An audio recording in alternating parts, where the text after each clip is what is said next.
Hey guys, Mike here down in the RC corner. How you doing? Hope everyone's doing well in the middle of this pandemic and everyone's staying safe and staying at home. I'm just getting some time to wrench on my RCs, of course, I've said in previous videos. Now I got the Xinlehong Hosim truck, the 9125, and I have replaced the ESC on it. As I was mentioning before, this ESC that was originally in it stopped binding to my radio, so I purchased a new one and installed it. Now there's these four little wires that have to solder onto the motors there, and man alive, that was kind of tricky, but I used some pliers to hold it in. Getting it off wasn't that hard.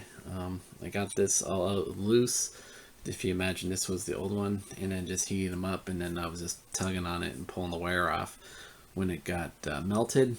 But putting them back on was a bit of a chore. If I would say out of 10, it was probably a good 8.5, 9 out of 10 in difficulty. But we have managed to do it.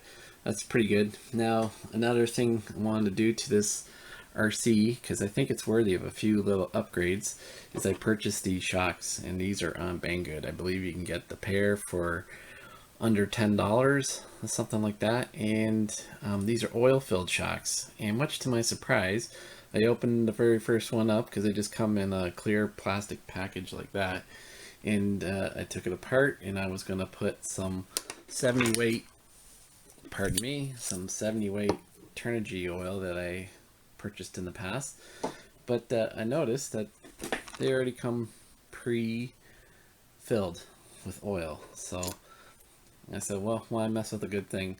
So yeah, so I am putting the shocks on. Now, just don't be a dummy like me and do your research ahead of time. I ordered 4, so you can see 2, 3, and 4 I've already installed. It comes with a little preload clip too, by the way, if you want to stiffen it a bit more. I don't know how much good that's gonna do, but anyways, yeah, and yeah, count them up. There's 1, 2, 3, 4, 5, 6. So yeah, that's not so great.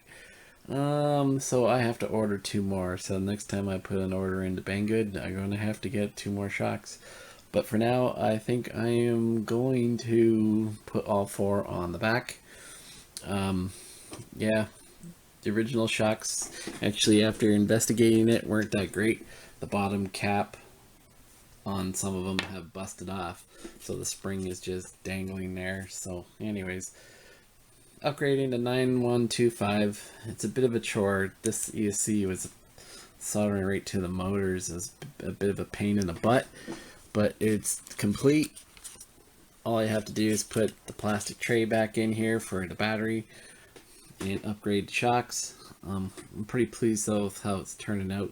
So yeah, I got about a good 35-40 minutes into this, and it'll take me another 10 minutes to put the rest of the shocks on. It's all Phillips hardware, but I'll give you a running video when all the shocks are done and complete, and we'll see how much better it runs. Alright guys, thanks for tuning into this. Hope everyone's doing well. Peace, take care, see you on the next one.